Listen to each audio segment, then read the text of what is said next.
نسائی جلد نمبر 1 صفحہ نمبر 283 میں یہ حدیث موجود ہے کہ حضرت جابر بن عبداللہ انصاری رضی اللہ تعالیٰ عنہ فرماتے ہیں کہ حضرت سعد بن معاذ رضی اللہ تعالیٰ عنہ یہ فوت ہو گئے تو ان کی خبر حضور نبی کریم علیہ الصلوۃ والسلام کو ملی، تو حضور نبی کریم علیہ الصلوۃ والسلام ان کی نماز جنازہ پڑھانے کے لیے چل پڑے،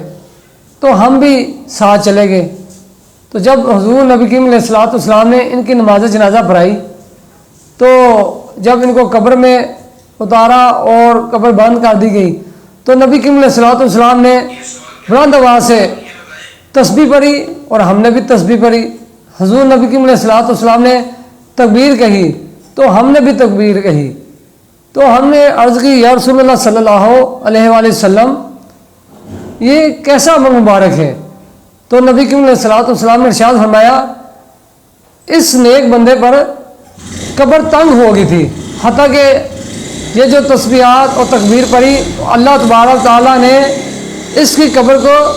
کشادہ فرما دی۔